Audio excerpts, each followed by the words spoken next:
जिस पर मालिक की कृपा होती है, जिस पर बंदी छोड़ की दया होती है, केवल वही इस ज्ञान को समझ पाता है।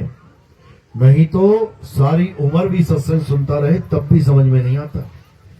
कितने लोगों के फोन आते हैं, गुरुजी 5 साल हो गए लगातार सत्संग सुन रहा हूं, अब जाके समझ में आया, अब नाम दीक्षा लेना चाहता हूं। यानी 5 साल तक सुनते सुनते समझ में ही नहीं आ रहा था उसे हो क्या रहा है, ये बता क्या रहे हैं, ये ऐसा ज्ञान है।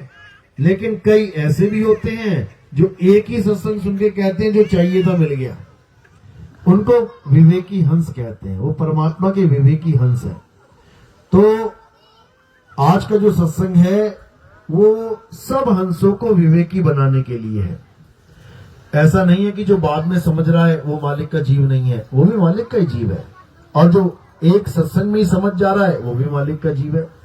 बस कृपा बंदी छोड़ की बनी रहे, दोनों विवेक को जगाएं और इस भवसागर से पार हो जाएं। यही मैं अरदास करता हूं मालिक से। तो आज का सत्संग शुरू करने से पहले परमात्मा के नाम पे जयकारा लगाएंगे और फिर सत्संग शुरू करेंगे। बोलिए परमपिता परमात्मा की, सदगुरु बंदी छोड़ कबीर साहिब की, सभी संतों की, सभी भक्तों की, सत्संग कराने वालों की, इस गांव नगर बस्ती की, आज के आनंद की, सकल हंस को बंदगी साहेब बंदगी। सतनाम सतनाम। तो आज का जो मुद्दा होगा सत्संग का वो बस एक ही है, सत्य सत्य का निर्णय।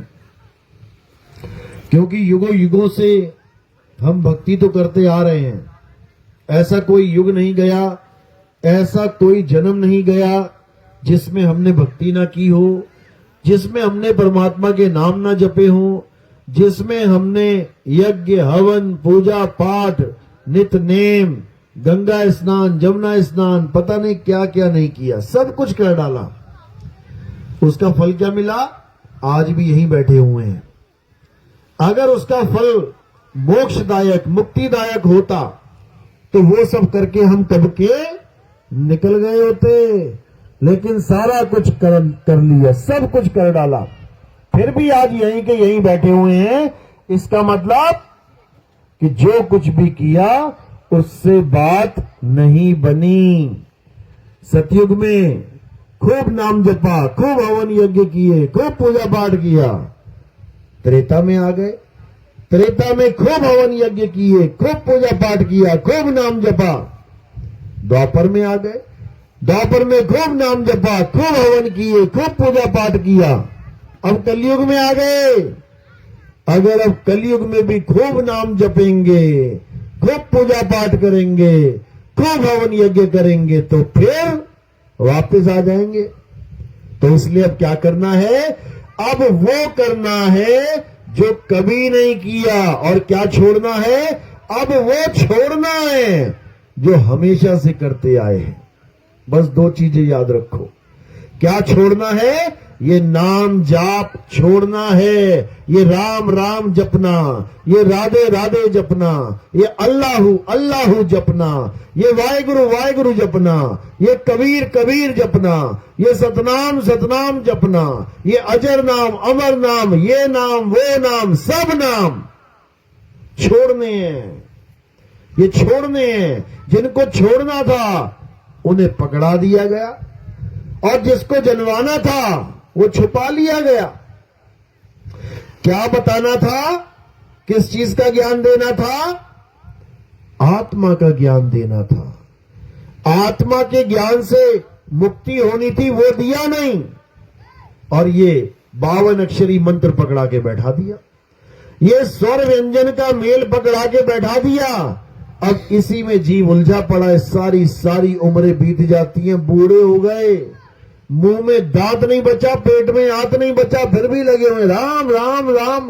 राम भी नहीं बोला जा रहा, लाम लाम निकल रहा है मुंह से, फिर भी लगे पड़े हैं सोच के कि हमारी मुक्ति हो जाए।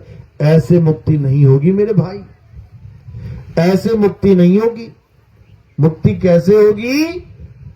केवल और केवल आत्म ज्ञान से।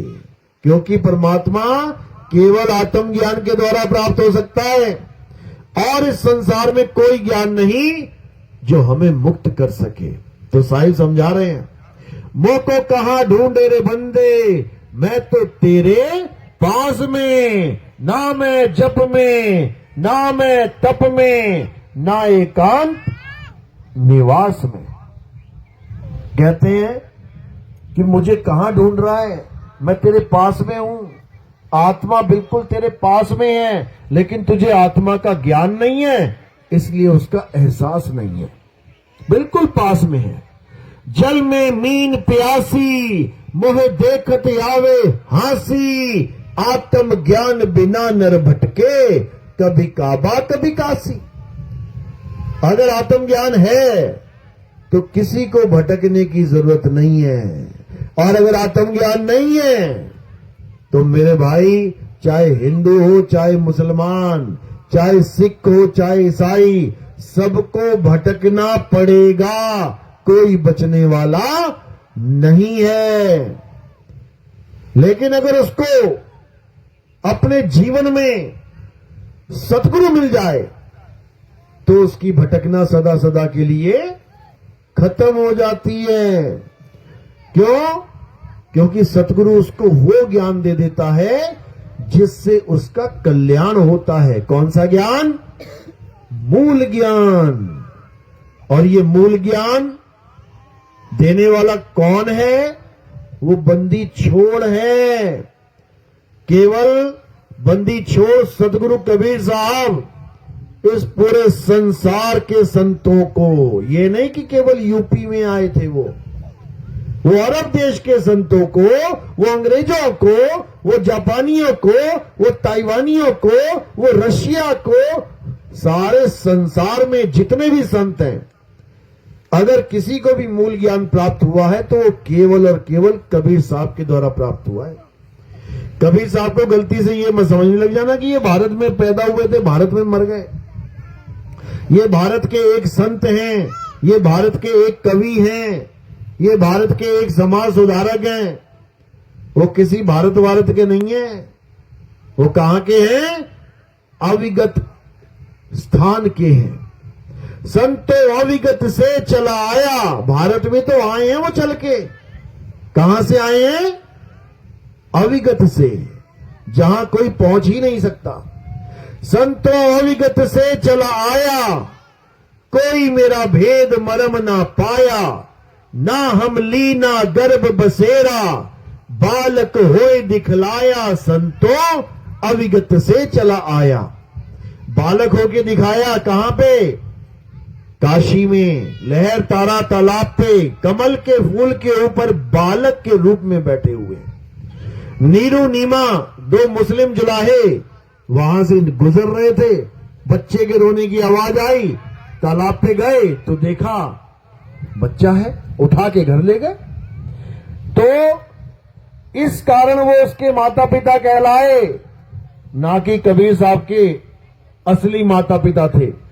अरे माता पिता मेरे कछु नाही, और ना मेरे घर दासी, जुल्हे का सुत आन कहाया, जगत करे मेरी हंसी। कहते हैं मेरे कोई माता पिता नहीं है, और मैं कोई गर्भ में वास करके नहीं आया 9 महीने, मैं प्रकट होता हूं। इसीलिए कबीर प्रकट दिवस मनाया जाता है। कबीर जन्म दिहाड़ा नहीं मनाया जाता। वो प्रकट होते हैं। प्रकट यानी तुम्हारी आंखों के सामने एकदम प्रकट हो जाएंगे। मां के गर्भ में से नहीं आएंगे वो, समझ लो। जैसे वो प्रकट होते हैं वैसे ही वो गुप्त भी होते हैं। जब शरीर छोड़ते हैं तो क्या होता है?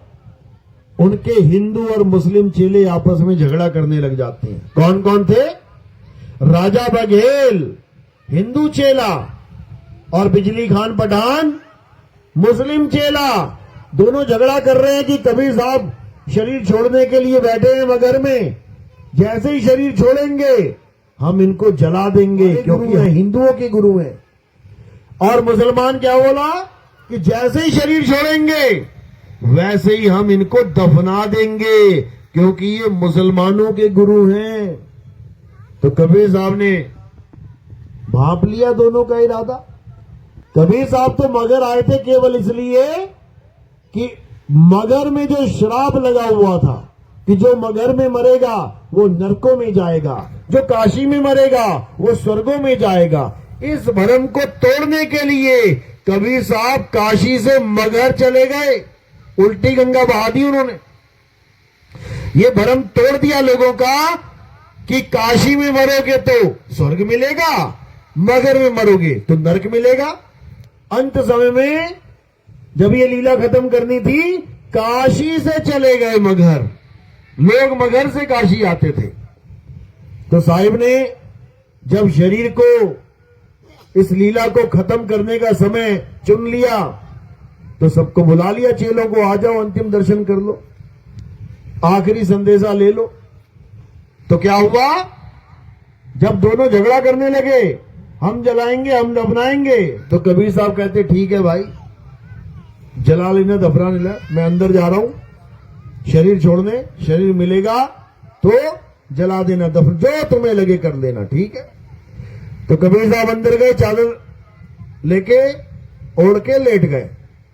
जैसे ही चादर ओढ़ के लेटे, आसमान से क्या आवाज आई, कहते खोलो पर्दा, है नहीं मुर्दा और मिथ्या युद्ध कर डाला, ए मूर्ख नादाना तुमने हमें नहीं पहचाना।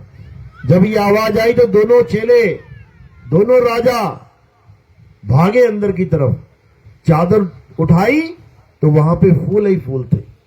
उन्होंने दो हिस्से कर लिए फूलों के, एक ने मुस्लिम वाली मजार बना दी, एक ने हिंदुओं वाली समाधि बना दी। यानी अंत समय में भी दोनों का झगड़ा खत्म करके गए, वो दोनों का झगड़ा खत्म करके गए। वो ऐसे बंदी छोड़ हैं। तो कहने का मतलब कि पूरे संसार में जहां पर भी किसी को मुक्ति होती है तो वो कबीर साहब की वजह से होती है। जैसे वो इंडिया में प्रकट हो सकते हैं, भारत देश में प्रकट हो सकते हैं, वो कहीं भी हो सकते हैं। वो जापान में हो जाए, वो जर्मनी में हो जाए, वो इटली में हो जाए, वो फ्रांस में हो जाए, वो कहीं भी हो सकते हैं। रूमी का नाम सुना होगा, रूमी, उन्हीं की लीला है वहां पे भी, लेकिन लोग समझ नहीं पाए। और भी बहुत से, मोहम्मद साहब के साथ लीला हुई है, बहुत सी लीलाएं हुई है, बहुत से संतों के साथ, बाबा नानक के साथ लीला हुई है, उनको भी उन्होंने ज्ञान दिया है। दादू जी के साथ लीला हुई, गरीबदास जी के साथ लीला हुई। छोटे से बालक गाय चरा रहे हैं, कबीर साहब को गए हुए 250 साल हो गए हैं। 250 साल के बाद फिर गरीबदास जी को प्रकट होके नाम दीक्षा दी, ज्ञान दिया और मुक्ति करवाई। उनकी वाणियों में दर्ज है ये सब कि मुझे कहां कैसे कबीर साहब मिले, जबकि 250 साल के बाद गरीबदास जी पैदा हुए थे।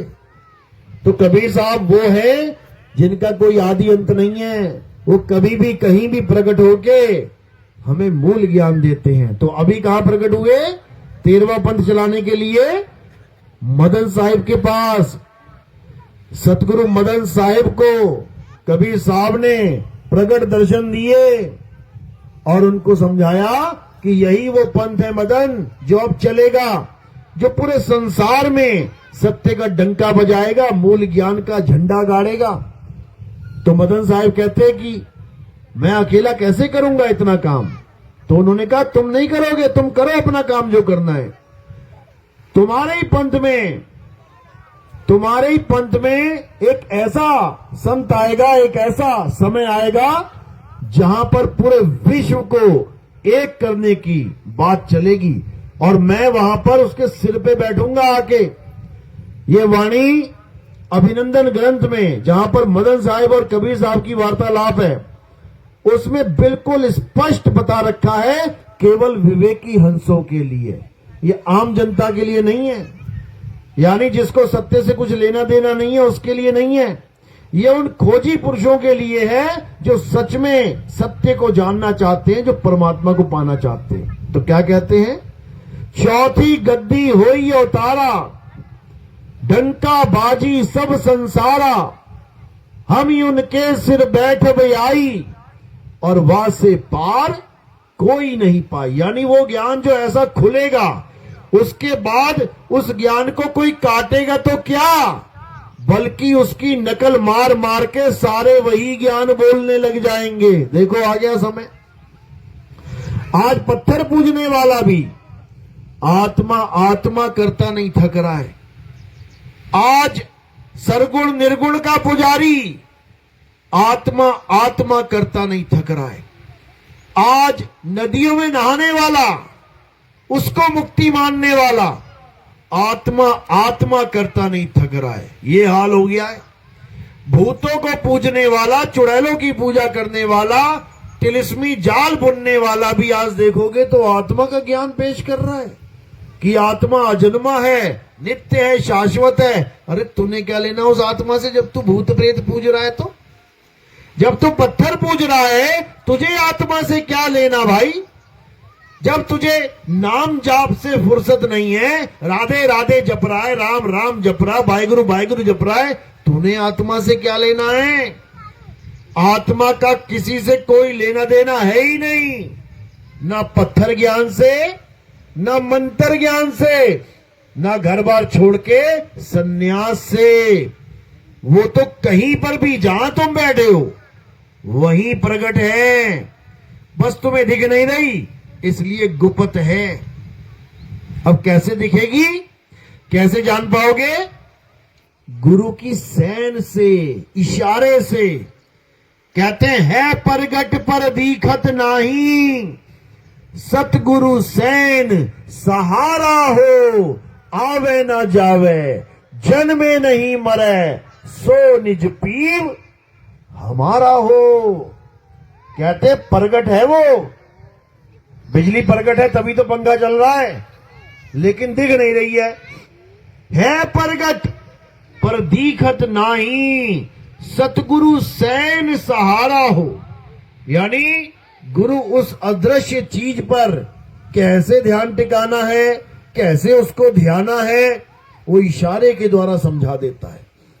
जैसे इशारे के द्वारा समझाया, सारे संसार से ये ध्यान हट जाता है और कहां लग जाता है? अपने निशाने पे। कह रहे निशाना कोई मारे संत सुजान। जब तुम्हें यह समझ में आ गया कि मैंने निशाना कहां लगाना है, उसके बाद कोई चूक होने वाली नहीं है।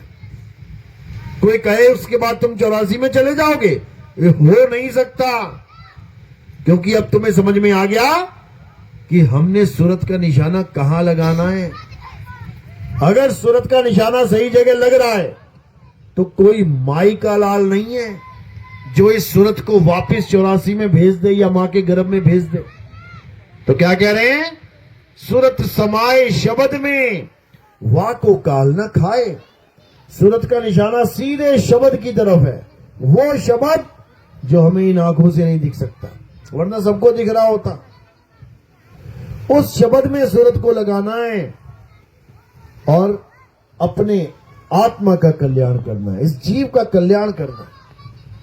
तो कैसे होगा? कबीर साहब कहते हैं, बिन गुरु माला फेरते और बिन गुरु देते दान, बिन गुरु दोनों निफल हैं, चाहे पूछो वेद पुराण।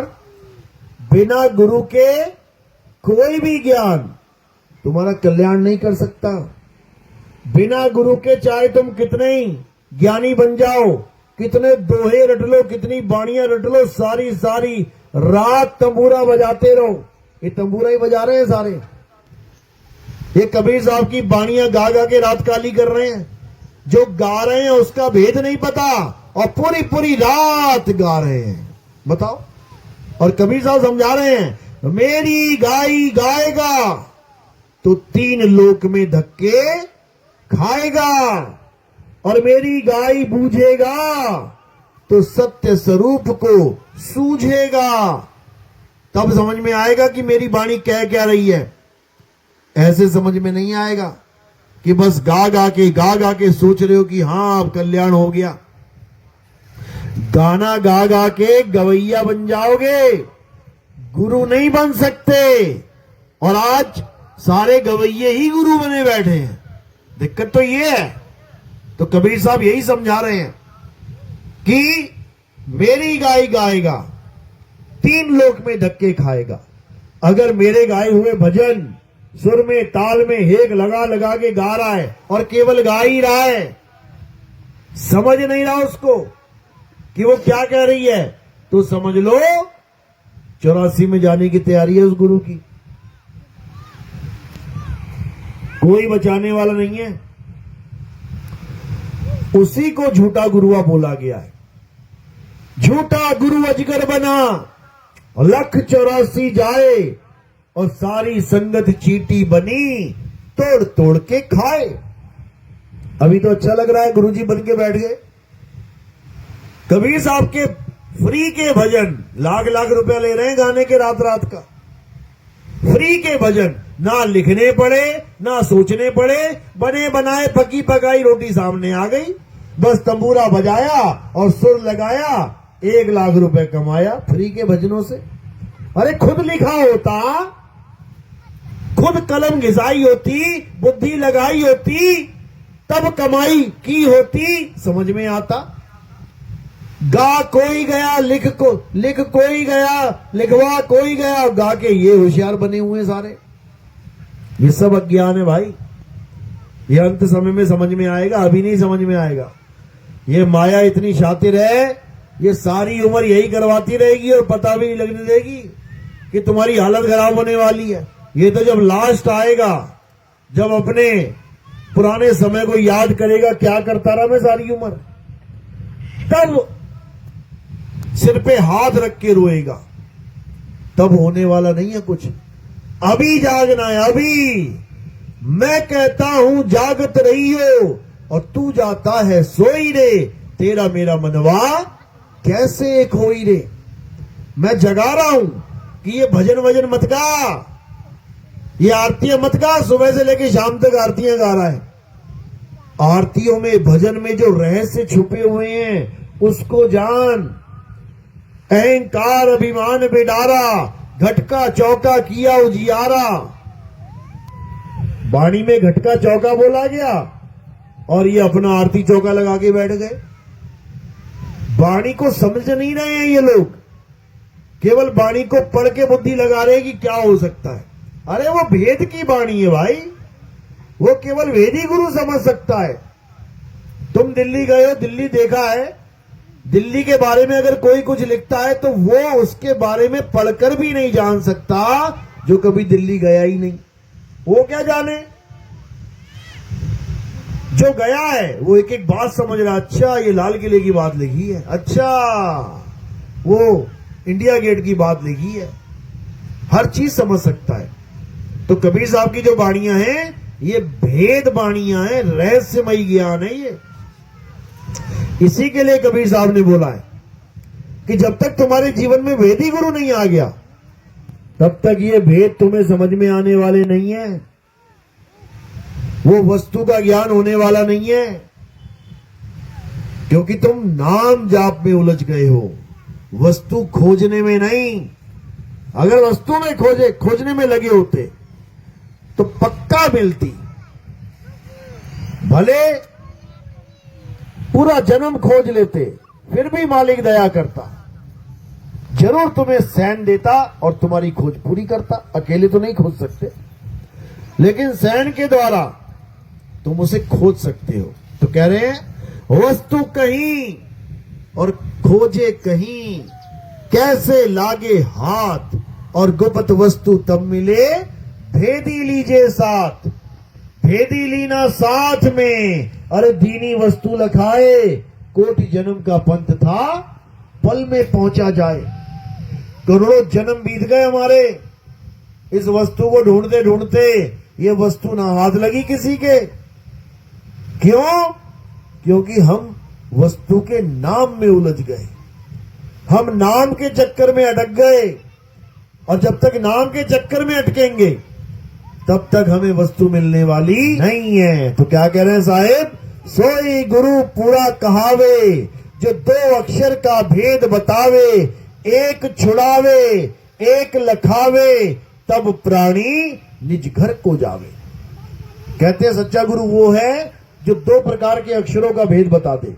एक अक्षर, ये 52 अक्षर, ये मुंह से निकलने वाले अक्षर, ये हिंदी, पंजाबी, उर्दू, फारसी, जर्मन, जापानी, चाइनीज, ये सारे अक्षर, और एक आदि अक्षर जो 52 से परे है, जो बोलने, लिखने, पढ़ने से परे है, उसको जानना है। जो 52 है वो जीभ के आधार से बोले जाते हैं। जीभ कट गई तो समझ लो 52 का खेल खत्म हो गया। अब क्या बोलोगे?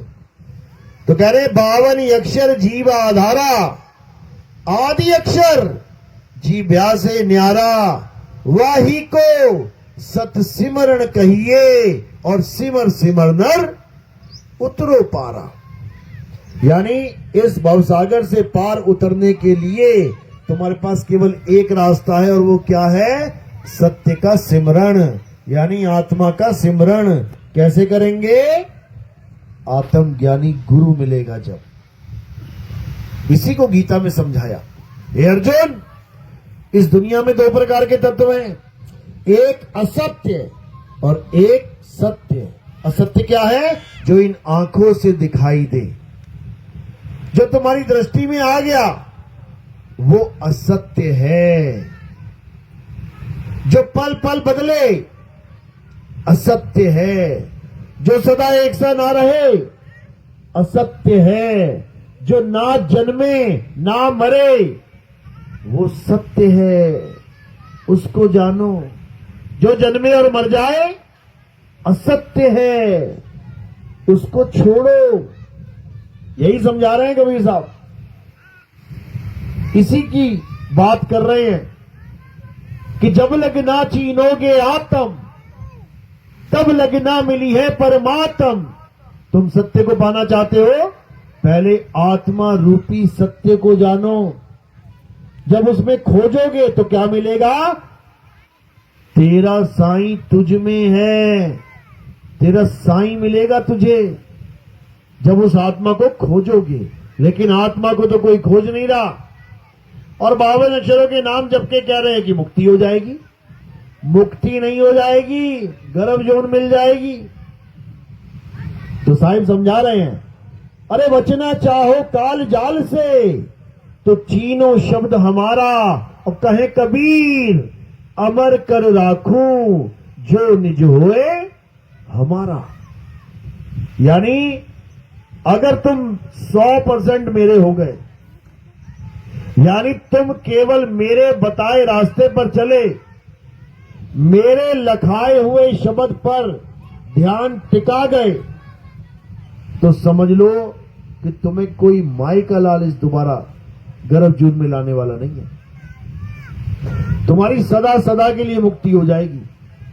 लेकिन दुर्भाग्य है कि गीता पढ़ने वाले, गीता पढ़ाने वाले खुद नहीं जान पाए कि सत्य कहते किसे हैं।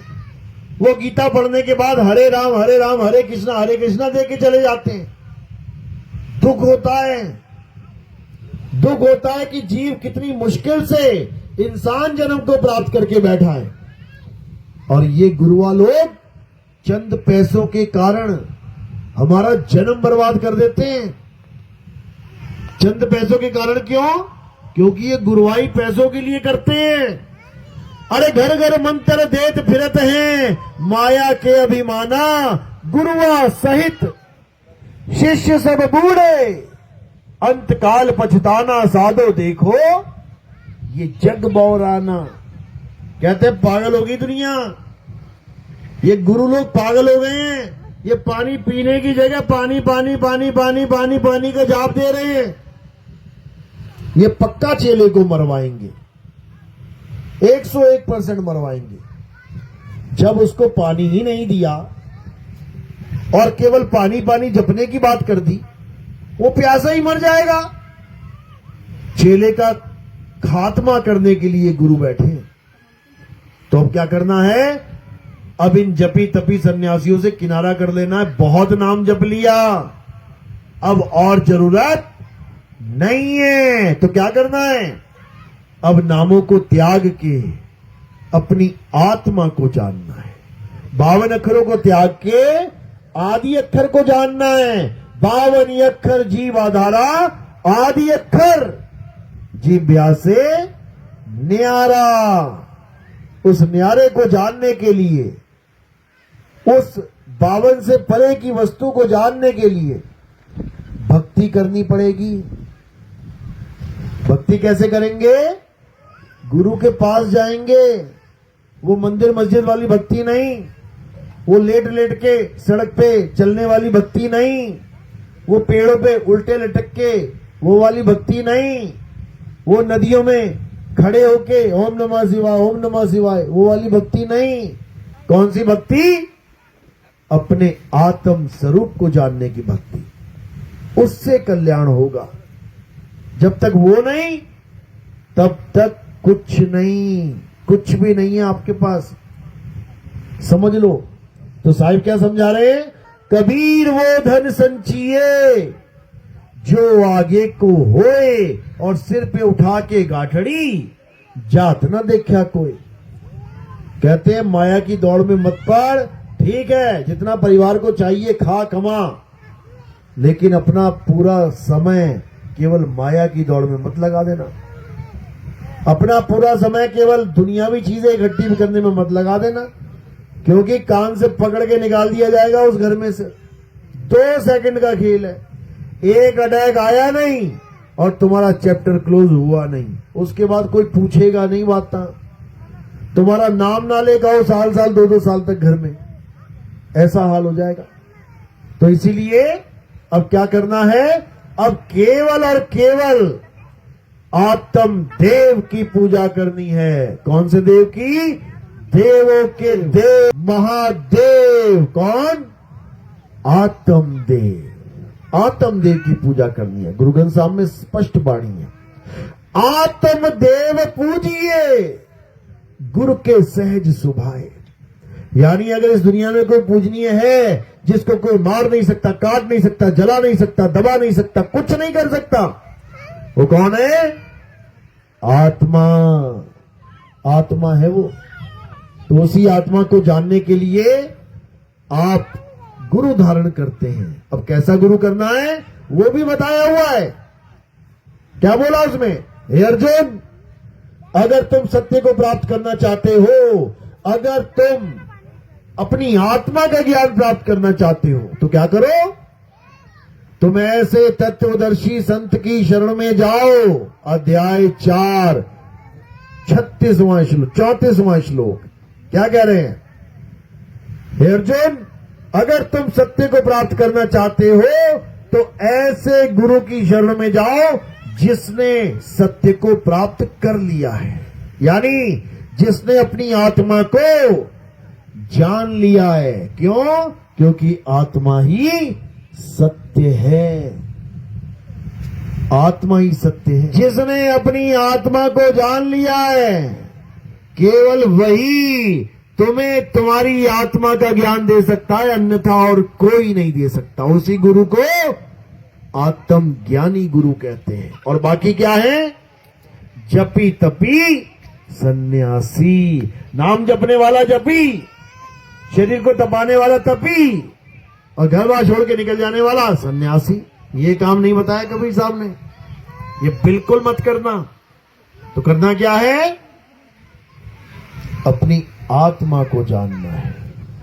जिसने आत्मा को जान लिया, गुरु के बताए मार्ग पर जो चल पड़ा, उस पर आत्म की कृपा होनी ही होनी है।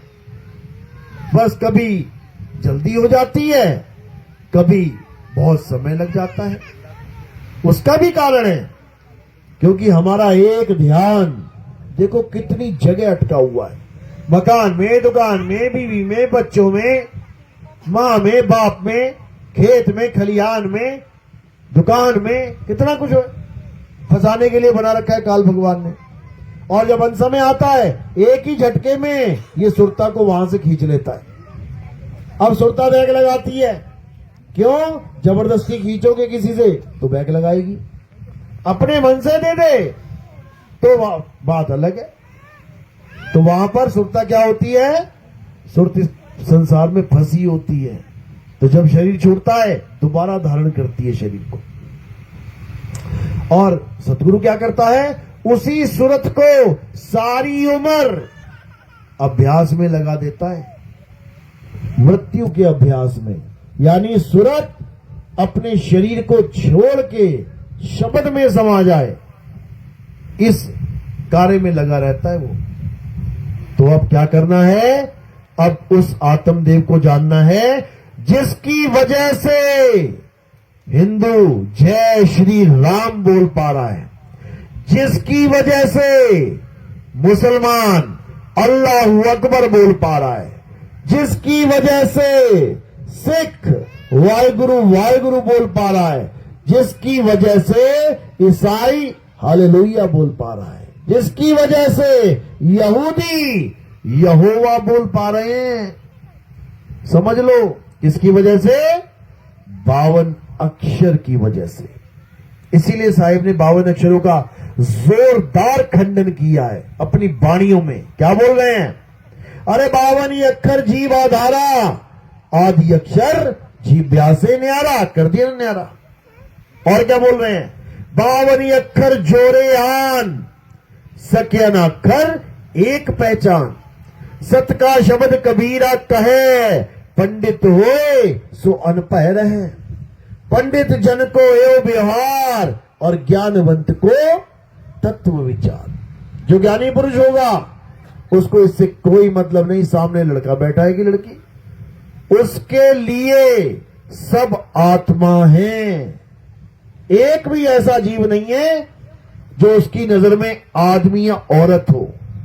समझो, वो सारे संसार को एक दृष्टि से देखेगा, एक दृष्टि, यानी कोई भेदभाव नहीं। तो समझा रहे बाबा नानक, गल्ली जोग न होई, एक दृष्टि कर समसर जाने, जोगी कहिए सोई, गल्ली जोग न होई। यानी बातों से जोग नहीं होगा कि कोई बातों से ज्ञानी बन जाए। जब तक अनुभव ज्ञान प्रकट नहीं हो गया, जब तक उसने खुद को नहीं जान लिया, वो तुमको भी नहीं जान सकता। तुम्हें जानने के लिए पहले उसे खुद को जानना पड़ेगा। इसी प्रकार मुझे जानने के लिए पहले तुम्हें खुद को जानना पड़ेगा, तब समझ में आएगा यहां सत्संग कर कौन रहा है। अभी तो ये शरीर दिख रहा होगा ना मिट्टी का, अभी तो लग रहा है बाबा जी बैठे हैं, ये हैं, ये कर रहे हैं सत्संग। तुम सोच भी नहीं सकते कि सत्संग कौन कर रहा है। कब जान पाओगे कि ये सत्संग कौन कर रहा है? जिस दिन तुम अपने आप को जान गए ना, उस दिन तुम्हें पता लगेगा बाप रे बाप ये कर रहे हैं सत्संग। इसलिए साहिब अपने स्वरूप पे जोर देते हैं, स्वरूप को जानो। और हमारा स्वरूप क्या है? शब्द है। उसी शब्द स्वरूप से ये सारे शब्द प्रकट हो रहे हैं। जो तुम्हें लग रहे हैं कि सत्संग कौन कर रहा है, तुम्हें लग रहा है शरीर कर रहा है, शरीर से प्रकट नहीं हो रही है। अरे हम है शब्द, शब्द हम माही, हमसे भिन्न और कछु नाही, शब्द न बिन से देही। और कहे कबीर हम शब्द सनेही। समझा रहे हैं साहिब कि अगर मुझे तुमने दाढ़ी टोपी वाला, ये आदमी, बूढ़ा आदमी, जवान आदमी वाला, ये छोटा सा बच्चा कमल के ऊपर बैठा हुआ, अगर इसे तुमने कबीर समझ लिया तो तुम नहीं जानते हम कौन हैं। ये तो काया है, भले तेजपुंज की है लेकिन है तो काया। मैं काया नहीं हूं तो कौन हूं? मैं शब्द हूं। अरे शब्द हमारा, तू शब्द का, सुन मत जा सरक, और जो चाहे निज रूप को तो शब्द ही ले परख। अगर तू अपने आप को जानना चाहता है तो मेरा बताया शब्द परख लेना।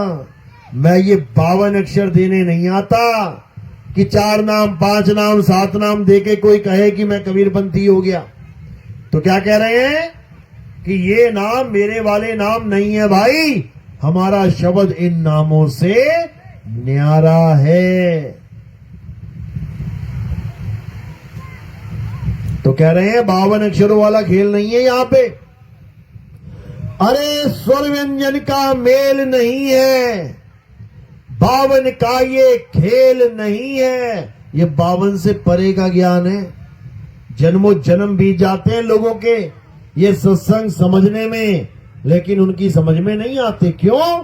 क्योंकि देह का इतना रंग चढ़ा पड़ा है, उन्हें देह पूजने की इतनी आदत पड़ गई है कि आत्मा की पूजा का नाम सुनते ही सोचते हैं यार आत्मा की पूजा कैसे करेंगे।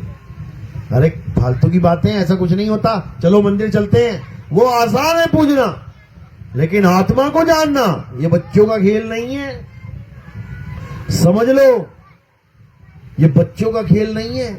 इसीलिए साहिब को किसी ने पूछा, तुम हिंदू हो कि मुसलमान? ना तुम मंदिर जाते हो ना तुम मस्जिद जाते हो, तुम हो क्या?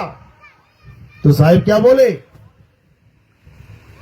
हिंदू और मुसलमान मैं दोनों नहीं हूं। हिंदू कहो तो हूं नहीं और मुसलमान भी नहीं, तो क्या हूं? अरे 5 तत्व का पूतरा गै भी खेले माही, यानी इन 5 तत्वों के पुतलों में जो खेल रहा है वो हूं मैं। तो कौन खेल रहा है? आत्मा। वो खेल रही है इससे, इस काया से। कोई भी काम हम करते हैं किसके द्वारा हो रहा है? आत्मा के द्वारा। आत्मा के द्वारा ही हम खा रहे हैं, पी रहे हैं, हम चल रहे हैं, फिर रहे हैं, हम गा रहे हैं, बजा रहे हैं, सब काम। लेकिन आत्मा को ही नहीं जानते, आत्मा को ही नहीं जानते। बाकी सब जान लिया, सुई से लेके हवाई जहाज बना लिया, सब बना लिया, सब देख लिया, लेकिन अभी तक अपनी आत्मा को नहीं समझ पाए।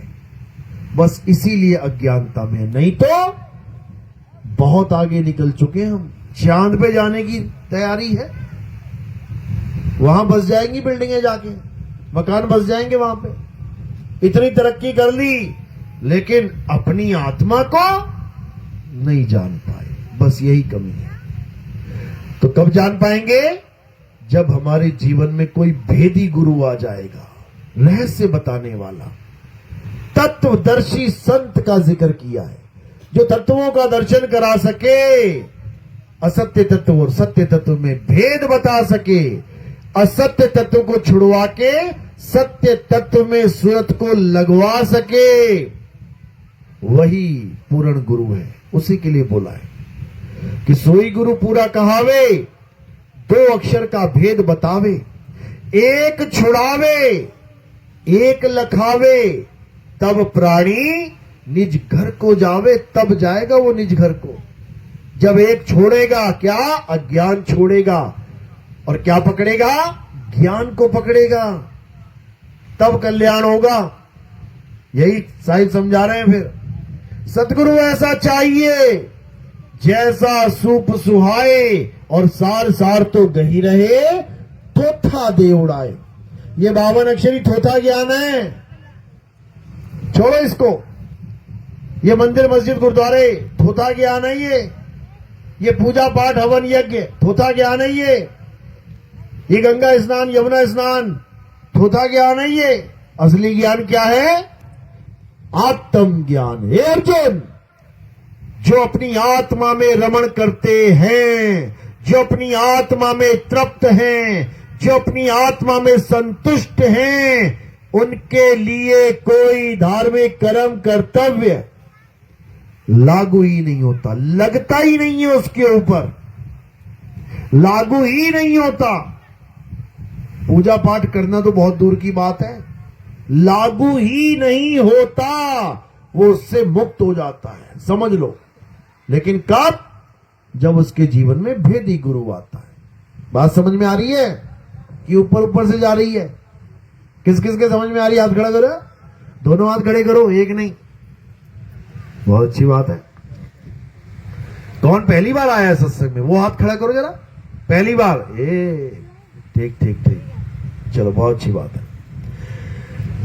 नाम दीक्षा वाले कौन कौन है? पहली दीक्षा वाले हाथ खड़ा करो, प्रथम दीक्षा लेने आए हैं जो, पहले कहां से जुड़े थे? पहले कहां से नाम लिया था? कोई बाबा जी से नाम लिया? किससे लिया था? राधा स्वामी। बहुत अच्छी बात है।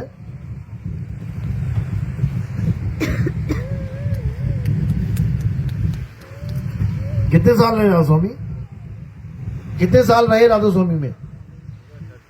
काफी साल। आप कहां से थे? आप भी हो? कहां से? राधा स्वामी में। हाँ, चलो। और कौन है प्रथम दीक्षा वाला? प्रथम दीक्षा कहां से जुड़े थे पहले? कबीर साहब से। फिर यहां किससे जुड़ने आए हो? जब पहले कबीर साहब से जुड़े तो यहां किससे जुड़ने आए हो? अच्छा, पहले कबीर साहब से जुड़े थे, अब मुझसे जुड़ने आए हैं। क्या नाम? 52 अक्षर दिए थे, वहां पे मंत्र जाप दिया था। जब तक कोई भी गुरु कबीर पंथी मंत्र जाप देता है, तब तक तुम कबीर साहब से नहीं जुड़े हो। किससे जुड़ गए? 52 अक्षर देने वाले से। और 52 अक्षर देने वाला कौन होता है? जो नर पड़े 52 के फेरा, सो नर जानो काल के चेरा। काल के पंथ में है वो जो 52 अक्षर दे रहा है। जब 52 का टूटे डोरा, सहजे छूटे काल झकोरा। फिर नहीं आए फिर नहीं जाए, सार शब्द में रहे समाये। तो जब असली कबीर पंथ में आते हैं तो क्या मिलता है? सार शब्द का भेद मिलता है। फिर ये 52 वाला खेल खत्म हो जाता है, समझे? तो 52 का क्या करना है? इसको निकालना है जीवन से। कैसे निकलेगा? पहली दीक्षा में हम जो ज्ञान देते हैं वो 52 अक्षर का ही ज्ञान देते हैं। कारण क्या है? एक तरफ कह रहे हैं 52 छोड़ दो, 52 छोड़ दो, दूसरी तरफ 52 दे रहे हैं। कारण क्या है? क्योंकि 52 तुम ले चुके हो, अब उसको खत्म करवाने के लिए 52 दिया जाता है। जैसे लोहे की पाइप को क्या चाहिए? लोहे की ही आरी। सांप ने तुम्हें काट लिया, जहर तुम्हारे अंदर चला गया, अब क्या चाहिए? अब सांप के ही जहर से बनी हुई दवाई चाहिए, और वो भी उससे तगड़ा सांप हो, तब काटेगा जहर को। समझ लो। इसी प्रकार जैसे लोहे को लोहा काटता है, जहर को जहर काटता है, 52 को कौन काटेगा? 52 ही काटेगा। पुराने वाले गुरु के नाम 20-20 साल से जपते आ रहे हो, अंदर फंस गए हैं, और मैं कह दूं छोड़ दो, भूल जाओ। भूल जाओगे क्या? वो 24 घंटा चल रहा है, वो लड़ी बन गई है उसकी। अब उसको कैसे रोकेंगे, कैसे तोड़ेंगे उसको? नए नाम देके। जैसे ही तुम नए नाम जपना शुरू करोगे तो पुराना वाला नाम कितनी बार आएगा बीच में? एक बार भी नहीं। उसका काम खत्म। जैसे तुम पहले जपते थे रावण रावण रावण रावण, अब तुम्हें 52 अक्षर में देंगे राम राम राम राम। तो जब तुम राम राम राम राम करोगे तो रावण कितनी बार बोलना है बीच में? एक बार भी नहीं। तो रावण का रंग उतर जाएगा और राम का रंग चढ़ जाएगा। उसके बाद ये वाले 52 भी छुड़वा दिए जाएंगे। इसको भी हटाओ, जाने दो। तब मिलेगा दूसरी दीक्षा का ज्ञान, जिसको कहते हैं ध्यान विदेही। यानी अब काया का, देह का ध्यान नहीं करना है। किसका ध्यान करना है? विदेही, यानी आत्मा का ध्यान करना है। वो हो जाएगी आपकी दूसरी दीक्षा। उस दीक्षा को किसी के साथ शेयर नहीं करना है, चाहे कोई कितना ही खास क्यों ना आ जाए। शांत रहो बस। चाहे पूरी दीक्षा वो खुद ही बोल दे, तब भी शांत रहो, अपना फर्ज निभाओ। हमें नहीं पता, गुरुजी से पूछो। तीसरी दीक्षा क्या है? तीसरी दीक्षा प्रगट दीक्षा होती है। जब ध्यान विदेही पे तुम अटल होके बैठते हो, यानी सूरत को अटल होके स्थिर करते हो, तब क्या होता है? नाम विदेही प्रगट होता है। समझ लो। ध्यान विदे और नाम विदेहा, 2 लख पावे, मिटे संदेहा। जब दोनों का ज्ञान हो जाए तो सारे संदेह, सारे भ्रम सब खत्म हो जाता है। तो इसी को साहिब ने बोला, जो तीसरी दीक्षा है वो प्रकट होती है।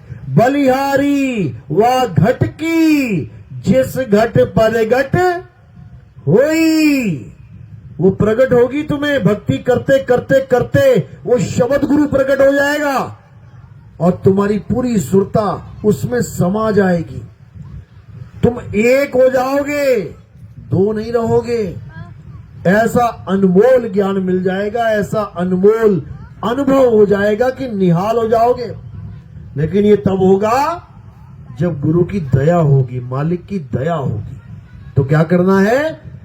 अब केवल आत्मा के आधार पे, केवल आत्मा को सत्य मान के चलना है और किसी को नहीं मानना है, किसी को भी नहीं।